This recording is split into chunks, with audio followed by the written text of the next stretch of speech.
안녕하세요. 저는 치매 걸린 어머니를 모시고 있는 50대의 평범한 여자입니다. 몇 달 전에 갑자기 건강악화로 인하여 아버지가 돌아가시는 바람에 정신 차릴 틈도 없이 장례를 치르고 저는 제가 맡고 있는 가게 때문에 마냥 슬퍼할 겨를도 없이 빠르게 일상으로 돌아와야 했습니다. 그런데 왜 항상 안 좋은 일은 꼭 겹치고 겹치는 것일까요? 아버지가 돌아가신 충격 때문인지 어머니는 어느 날부터인가 이상 증세를 보이기 시작했어요. 아버지는 정말 갑작스레 돌아가셨어요. 평소에도 별로 몸이 좋지 않으셔서 약을 달고 사는 분이셨는데 며칠 새에 많이 좋아지셨길래 저도 엄마도 방심하고 있었습니다. 그러다 일이 터진 것이죠. 아버지의 영정사진 앞에서 어머니는 넋이 나간 사람처럼 울지도 않고 그저 멍하니 바라보고만 계셨어요. 그런 엄마가 걱정된 저는 옆을 한시도 떠나지 않고 계속 말을 걸었습니다. 엄마 괜찮아? 물이라도 마시자, 응? 아까부터 아무것도 안 먹었잖아. 이러다 엄마까지 큰일 나. 물만이라도 좀 마시자. 상을 치르는 내내 물 한 모금조차 마시지 못한 엄마가 걱정된 저는 엄마에게 물을 갖다 드렸지만 역시나 마시질 않았어요. 제가 건넨 물을 거부하면서 엄마는 기어가는 듯한 목소리로 말하셨습니다. 나도 참 무심하지. 저 사람 아픈 건 누구보다 내가 잘 알고 있었는데 그런데도 이렇게 허무하게 보내네 그래. 아이고, 저 위에서 날 얼마나 원망할까. 자기 몸뚱아리 하나 제대로 살피지 못한 나를 얼마나 미워할까. 내가 무슨 자격으로 여기서 물을 마시고 밥을 먹고 잠을 자. 내가 무슨 자격으로. 엄마는 아버지가 자신이 무심한 탓에 제대로 몸을 살피지 않은 탓에 돌아가신 거라 생각하고 계셨어요. 제가 옆에서 계속 아니라고 말해도 별 소용이 없었죠. 그렇게 여차저차해서 장례를 다 치르고 저는 제가 운영하는 가게를 더 이상 비워둘 수가 없어서 억지로 마음을 추스리고는 일상으로 돌아왔습니다. 저희 엄마는 엄마대로 집으로 돌아가 지내고 계시고요.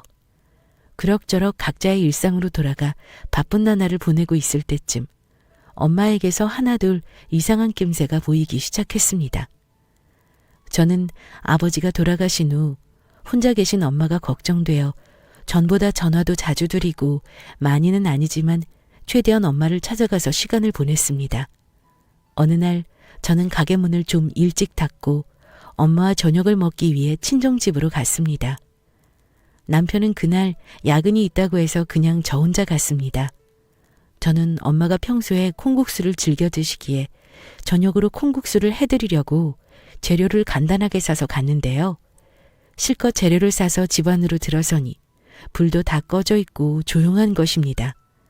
평소 같았으면 벌써 저를 맞이하러 나왔을 엄마도 웬일인지 조용하셨고요. 모든 것이 낯설었던 저는 괜스레 더 큰 목소리를 내며 온 집안에 불을 켰습니다. 자연스레 엄마의 흔적도 찾으면서요. 엄마 집에 있어? 나왔어. 어디 나갔나? 이 시간에 어딜 나갔지? 엄마! 제가 이렇게 소리치고 잠시 후 엄마는 닫혀있던 안방에서 엉거주춤 나오시더군요. 저는 반가운 마음에 목소리가 더욱 커졌어요.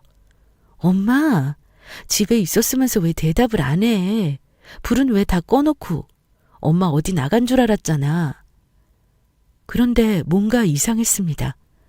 원래라면 제 얼굴을 보자마자 반가워서 몇 번을 안아봤을 엄마는 뭔가 오묘한 표정으로 그저 저를 엉거주춤 쳐다보기만 하는 것이 아니겠어요? 저는 평소와는 너무나도 다른 엄마가 이상해서 다시 한번 말을 걸었습니다. 엄마, 왜 그래? 무슨 일 있었어? 왜 그래? 제가 몇 번을 더 다그치고 나서야 엄마는 무언가가 떠오른 듯 얼굴이 환해졌습니다. 그러고는 그제서야 저를 반갑게 맞아주었죠. 아이고, 우리 딸 왔구나. 내가 깜빡했지 뭐니. 아이고. 저는 엄마의 이 말이 어딘가가 어색했지만 요즘 정신이 없으셔서 그런가 보다 하고 그냥 넘겨버렸습니다. 지금 생각하면 내가 왜 그랬나 하는 생각밖에 안 듭니다. 뒤늦게 우리는 인사를 나누고 벌써 저녁 시간이 훌쩍 넘어버렸기에 서둘러 콩국수를 준비하여 엄마와 먹기 시작했습니다. 역시나 엄마는 아주 맛있게 잘 드시더라고요. 그동안 아버지 빈자리를 가장 많이 느꼈을 엄마가 늘 안쓰럽고 미안하고 걱정되었는데 이렇게 잘 이겨내고 있어주니 얼마나 고마운지 모르겠습니다. 저녁을 다 먹고 넋두리 좀 풀다 보니 시간이 예상보다 너무 늦어버렸고 저희 집까지 가기에는 길도 어둡고 해서 그냥 남편에게 하루만 엄마 집에서 자고 간다고 이야기하였고 남편도 그러라고 해서 정말 오랜만에 엄마랑 오붓하게 있을 수 있었어요. 엄마랑 이것저것 이야기하다 보니 어느덧 시간은 12시를 훌쩍 넘겨버렸고 이대로 밤을 샐 수도 없는 노릇이라 엄마와 저는 아쉬운 마음을 뒤로한 채 잠에 들었습니다. 그렇게 편히 잔 게 얼마만인지 모를 정도로 저는 정말 푹 잘 잤답니다. 그리고 다음날 눈을 떴더니 옆자리에 엄마가 안 계시더라고요. 그래서 저는 엄마가 거실에 계신가 하고 안방을 나왔습니다. 그런데 거실에는 아무도 없었고 대신 화장실 쪽에서 물소리가 들리더군요. 저는 엄마가 씻으시는 줄 알고 아무 말 없이 거실에 앉아 기다렸습니다. 얼마 뒤에 엄마가 나오셨는데 손에 무언가를 움켜쥐고 나오시다 저를 보고는 화들짝 놀라며 등 뒤로 숨기시더라고요. 그러면서 누가 봐도 당황한 목소리로 겨우 제게 말을 하셨습니다. 일어났어? 좀 더 자지. 아니야, 오랜만에 엄마랑 잤더니 개운하게 잘 잤어. 엄마는 근데 아침부터 뭐하고 계셨어? 제 물음에 엄마는 한층 더 떨리는 목소리로 등 뒤에 그것을 더 숨기시더니 말씀하셨습니다. 아무것도 아니야. 그냥 너무 일찍 눈이 떠졌길래 누가 봐도 심하게 당황한 것 같아 보이는 엄마가 저는 너무도 이상해서 엄마에게 다가가 괜찮냐고 물으며 아까부터 등 뒤로 숨긴 그것을 뚫어져라 쳐다보다가 한순간 재빠르게 그것을 낚아챘습니다. 그것을 본 저도 그것을 빼앗긴 엄마도 모두 말이 없었습니다. 그것은 바로 엄마의 팬티였기 때문입니다. 급하게 손빨래를 한 것 같이 물기가 채 마르지 않은 그것을 들고 멍하니 자신을 쳐다보는 저를 보고 엄마는 차마 제 얼굴을 똑바로 쳐다보지도 못하고는 횡설수설하기 시작했습니다. 이건 그게 사실 엄마가 며칠 전부터 요실금이 심해져가지고 시도 때도 없이 나오더라고. 그래서 간밤에 또 내가 실수를 했지 뭐냐.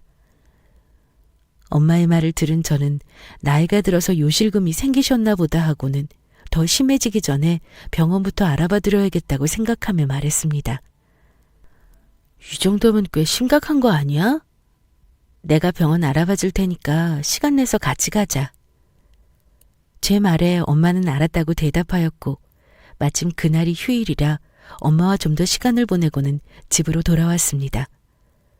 저는 퇴근한 남편에게 엄마의 상태에 대해 어렴풋이 이야기하였고 제 이야기를 들은 남편은 어머니가 고생이 많으시겠다며 제대로 된 병원에서 진료받게 하라고 신신당부했습니다. 그러면서 한 가지 제안을 해오더라고요. 당신도 요새 많이 지친 것 같은데 오랜만에 미 씨 만나서 마음 좀 풀고 와. 맛있는 것도 좀 먹고.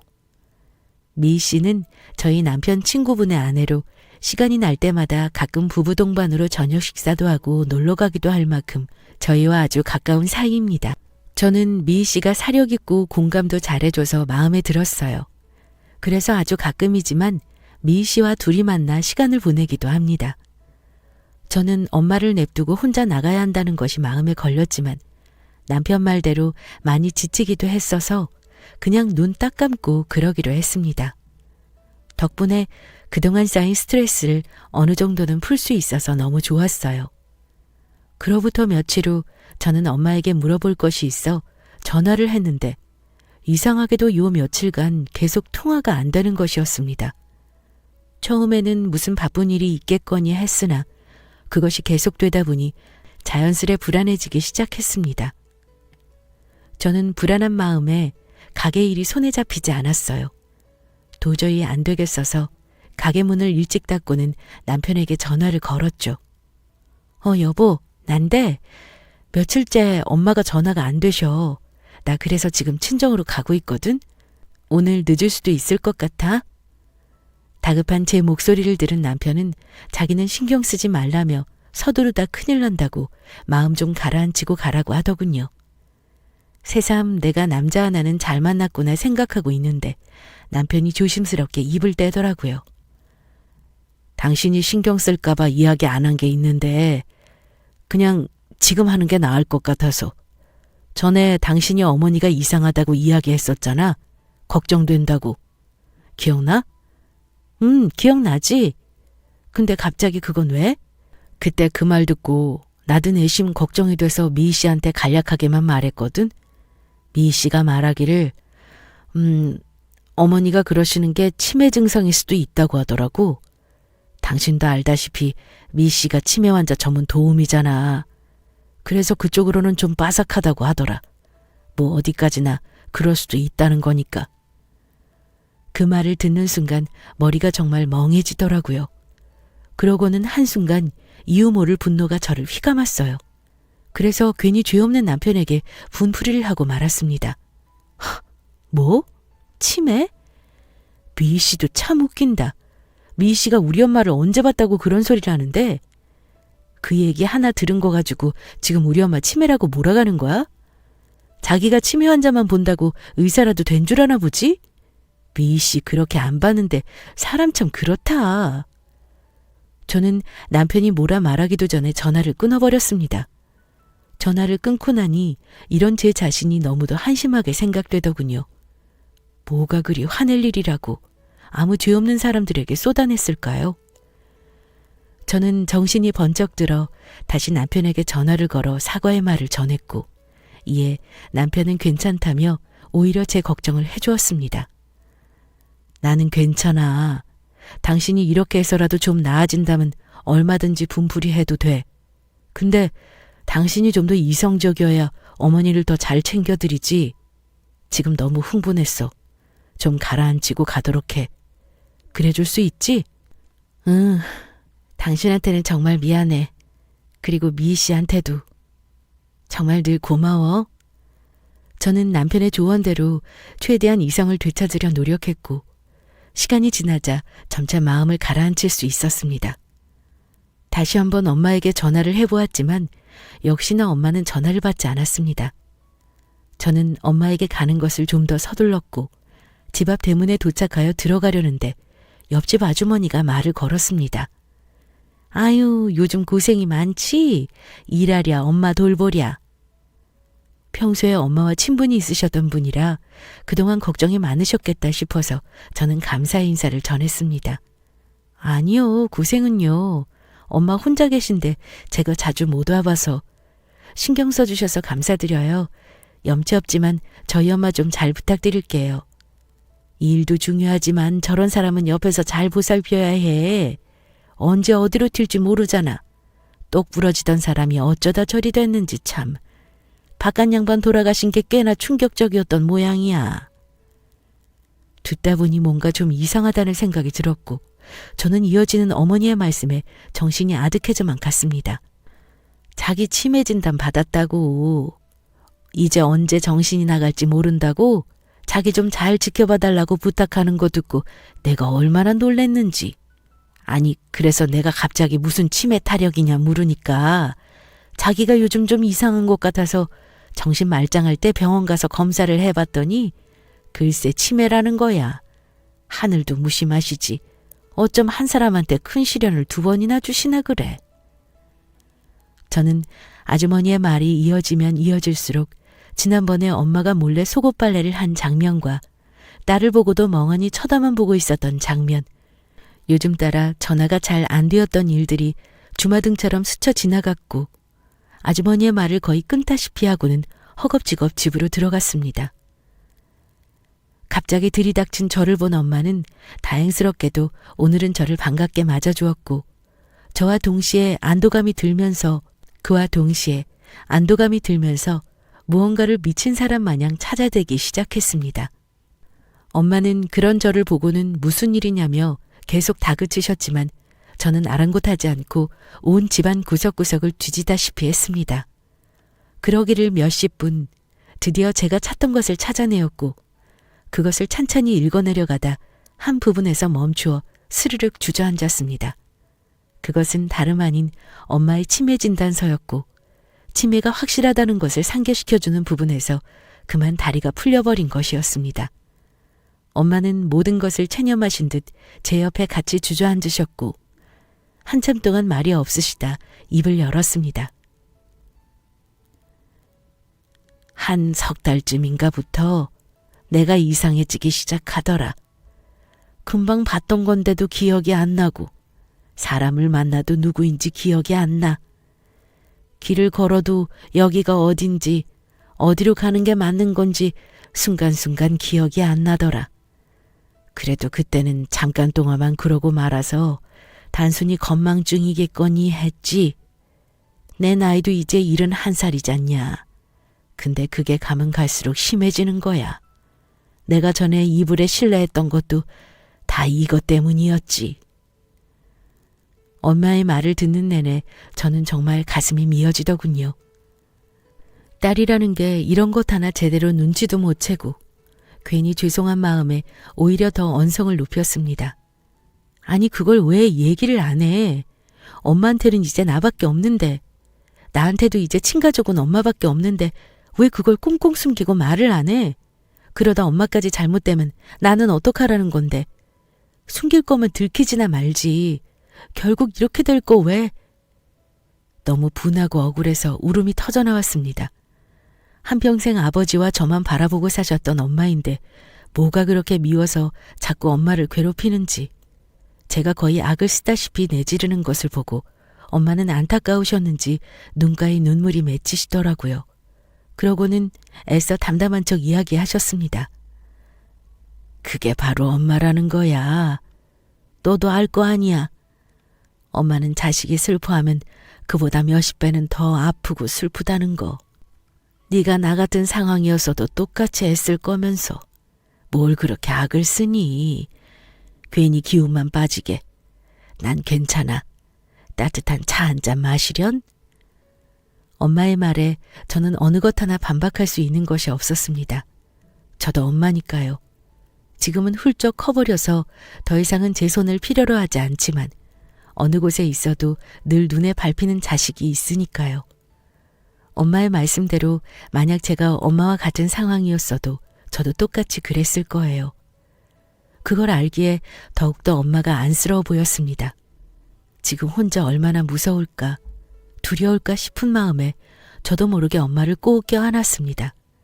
그리고는 울음 섞인 목소리로 겨우 말을 꺼냈죠. 엄마, 이제 나랑 같이 살자. 내가 엄마 지켜줄 테니까 나랑 살자. 같이 살자. 응? 어이구, 너는 너 혼자만 사냐? 진서방은 어쩌고 나랑 살재? 진서방은 괜찮아. 내가 부탁하면 분명 그러자고 할 거야. 그러니까 걱정 말고 같이 살아. 엄마는 혹여나 딸 자식에게 폐를 끼칠까봐 망설이는 듯 하셨지만 저는 당장에 필요한 물건들만 챙기기 시작했고 이런 저를 보시더니 끝내는 포기하신 듯 거들기 시작하셨습니다. 남편에게는 전화로 자초지정을 설명하고 정말 미안하다며 계속 사과를 하였고 남편은 오히려 잘 됐다며 자기도 걱정되던 참이었다고 조심히 모시고 오라는 말만 하더군요.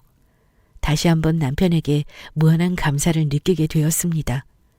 정말 이 남자 없었으면 어쩔 뻔했나 하는 생각이 요즘 수도 없이 듭니다.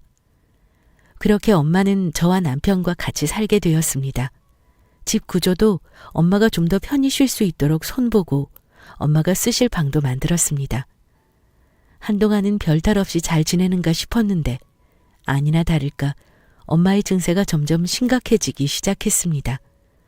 엄마를 옆에서 계속 지켜보기에는 저도 남편도 일을 하는 입장이라 불가능해서 걱정이 이만저만이 아니었습니다. 그러던 와중에 남편이 귀가 번쩍할 만한 제안을 하더라고요. 여보, 내가 생각해봤는데 아무래도 장모님 혼자 두시면 너무 위험할 것 같아. 그래서 말인데 아무래도 집에 도우미 한 분을 모셔야 할 것 같은데 당신 생각은 어때? 도우미? 있으면 당연히 좋지. 옆에서 계속 있어 주신다면야 걱정도 덜하고. 근데 제대로 된 분을 알아봐야 하는데. 제 말을 들은 남편은 기다렸다는 듯이 말했습니다. 그건 걱정 마. 미 씨한테 맡기면 돼. 당신도 미 씨 좋아하잖아. 착하다고. 아.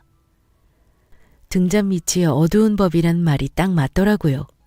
마침 미 씨가 치매 환자 케어 전문 도우미 일을 하고 있고 저와도 친분이 있으니 딱 맞겠다는 생각이 들었습니다. 그래서 저는 당장의 일을 진행시켰고 미 씨는 이튿날부터 바로 출근했습니다. 지금 생각해보면 그러지 말았어야 했는데 왜 그랬을까 싶습니다. 저는 미 씨에게 몇 가지 주의사항만 당부하고는 엄마를 맡기고 전보다는 마음 편히 일을 나갔습니다. 모처럼 마음 편히 일을 하니 장사도 더 잘 되는 것 같더라고요. 미 씨는 예상했던 것보다 훨씬 일을 잘해주는 것 같았습니다. 엄마가 다치는 일도 없었고 사고가 나는 일도 없었습니다. 엄마도 한결 편해 보이셨고요. 고마운 마음에 남편도 저도 자주 미희 씨와 함께 저녁을 먹었고 미희 씨는 우리와 함께 저녁을 먹은 뒤에 퇴근을 했습니다. 그렇게 점점 안정을 찾아가나 싶을 때쯤 또 한 번 저를 뒤집어지게 할 사건이 터졌습니다. 얼마 전부터인가 엄마가 저만 보면 나쁜 년, 고약한 년이라며 욕을 하는 것입니다. 엄마는 한 번도 저에게 욕을 하신 적이 없습니다. 그랬던 분인데 어느 순간부터 저에게 저런 욕들을 하는 것을 보고는 적잖은 충격을 받았습니다. 처음에는 최대한 엄마와 함께 했습니다. 다행히도 제가 같이 있는 날이면 괜찮아지시더라고요. 그런데 시간이 가면 갈수록 제가 옆에 없는 날이면, 다시 말해 미희 씨가 출근하는 날이면 저에게 더 심한 욕을 퍼부었어요. 저는 엄마가 많이 외로운가 보다 하는 마음에 죄송했고 앞으로는 일을 하면서도 틈틈이 엄마를 챙기고 싶은 마음에 미희 씨 몰래 엄마 방에만 CCTV를 달았습니다. 이제 마음 좀 편하겠거니 했더니만 하필이면 CCTV를 달자마자 한동안 미친 듯이 바쁘고 정신없어서 따로 챙겨보거나 하지 못했습니다. 그런데 2주가 지난 뒤에 드디어 시간이 생겨서 그동안 녹화해두었던 영상들을 한꺼번에 몰아보았는데 억장이 무너져 내리더군요. 영상 속에서는 저희 엄마가 미희 씨에게 구박을 당하고 있었습니다. 이유는 다양했어요. 밥을 안 먹는다든지 소변을 제대로 안 본다든지 하는 이유로 미희 씨는 저희 엄마를 구박하고 또 구박했습니다. 저희 엄마는 아무 소리 못하고 겁에 질려 있으시고요. 그걸 보는데 정말 말 그대로 머리에 뚜껑이 확 열리더라고요. 분에 못 이겨 손을 덜덜 떨며 이를 악물고 있는데 이런 저를 한순간에 어렵게 만든 장면이 나왔습니다. 다름 아닌 제 남편이었는데요. 저희 남편은 점심시간인 건지 뭔지 저한테는 말도 없이 불쑥 집으로 가 그 여자를 만났던 것입니다. 남편은 그 여자와 저희 엄마가 있는 방에서 보란듯이 키스를 나누더군요. 그러고는 그 여자가 갖은 아양을 떨며 남편에게 찰싹 안겼고 남편은 세상 사랑스럽다는 듯이 쳐다보며 자잘한 뽀뽀를 하더라고요. 그 와중에 더 열이 받는 건 이 두 놈들이 저희 엄마가 잠든 사이에 몰래 속삭이면서 저 짓을 했다는 겁니다. 저는 그것을 보자 이성이 그야말로 뚝 끊겨버렸고 저마저도 놀랄 만큼 차분하게 영상을 확보해서 그대로 경찰서로 직행했습니다. 다행히 가게에는 손님이 없었고 해서 미련 없이 문을 닫고 갔어요. 저는 경찰서로 가서 그 여자를 상간녀, 노인복지법 위반으로 고소했고 남편에게는 이혼 소송을 걸었습니다. 일을 끝마친 저는 그 여자와 둘만 있을 엄마가 걱정되어서 급하게 집으로 갔고 도착하자마자 엄마에게 잠깐만 기다려달라고 말한 뒤 김미희를 거실로 내몰았습니다. 물론 엄마가 계신 방의 문은 닫고 말이죠. 그러고는 최대한 작은 목소리로 숨도 쉬지 않고 쏘아붙이듯 이야기했습니다. 김미희, 너 그렇게 안 봤는데 아주 파렴치하더라? 어떻게 네 남편 친구를 꼬실 생각을 다 했니? 너 내가 모를 줄 알았어? 제 말을 들은 김미희는 순식간에 얼굴이 파래지더니 이내 정신을 차린 듯 도도하게 고개를 들고는 말도 아닌 말을 하기 시작했습니다. 나도 이럴 생각은 아니었는데 미안하게 됐어요. 뭐 사람 일이란 게 어디 마음대로 되나. 열받고 억울한 건 알겠는데 이왕 이렇게 된 거 어쩔 수 없죠. 바로 빌 거라고는 기대도 안 했지만 정말 상상 이상이더군요. 저는 쓸데없이 녹기만 한 콧대를 완전히 뭉개버리기로 결심하고는 입을 열었습니다. 뭐가 이렇게 당당해? 너 내가 지금 아무 증거도 없이 이러는 줄 아나 본데 착각도 어느 정도 것 해. 엄마 방에 내가 CCTV 달아놓은 거 너 모르지? 뭐? CCTV? 그런 게 있었어? 뭐 상관없어. 간통죄도 폐지된 마당에 내가 뭐가 무섭다고. 저는 헛웃음을 지으며 곧바로 맞받아쳤습니다. 야, 누가 간통죄로 집어넣는데? 너 내가 상간녀 소송 걸었어. 그리고 하나 더. 너 엄마한테 하는 거 보니까 아주 가관이더만. 그것도 엄연히 노인학대인 건 알아? 노인복지법 위반으로도 고소했으니까 기대해. 나 절대로 합의 안 해줄 거고 너 무슨 일 있어도 감방에서 썩게 만들 거야. 네 남편한테도 내가 다 말할 거고. 알았어? 저는 제 말만 하고는 발악하는 김미희를 끄집어내듯 집 밖으로 밀어냈습니다. 밖에서 뭐라 소리치던 욕을 하던 저는 상관하지 않고 현관문을 닫아버렸고 김미희의 찢어질 듯한 비명에 이웃들이 점차 모이기 시작했습니다. 그러자 자기도 내심 창피했는지 그제서야 돌아가더군요. 그렇게 김미희가 가고 저는 놀랐을 엄마를 안고 달래주었습니다. 그동안 눈치 없는 딸 때문에 괜히 안 좋은 일만 겪게 한 것 같아 눈물이 났습니다. 시간이 지나고 남편은 김미희에게 모든 일을 들은 것인지 퇴근 시간을 훌쩍 넘기고서야 집으로 들어왔습니다. 슬금슬금 제 눈치를 보며 다가오는 남편을 보고 있자니 겨우 삭혔던 화가 다시금 차오르더라고요. 다행히 엄마가 주무시는 중이라 저는 한결 편하게 이야기할 수 있었습니다. 최대한 차분하게요. 이제 보니 니들 좋자고 일 벌인 거였구만. 그래 어쩐지. 도우미 얘기 꺼내면서 기다렸다는 듯이 김미 이름 꺼내는 것부터가 내가 알아봤어야 했는데 김미도 그렇고 너도 그렇고 하루만 사냐? 어떻게 네 친구 와이프랑 바람을 필 생각을 하니? 꼬시는 놈이나 넘어가는 년이나 이런 것들을 믿고 내가 엄마를 맡겼으니 내가 천하의 등신이지. 모든 것이 제 불찰인 것만 같았습니다. 계속 되도 않는 변명을 하는 남편의 말을 자르고 저는 단호히 말했습니다. 오늘 이혼소송 절차 밟고 왔고 나는 너랑 반드시 이혼할 거야. 위자료 두둑히 준비해도 절대 봐줄 생각 없으니까.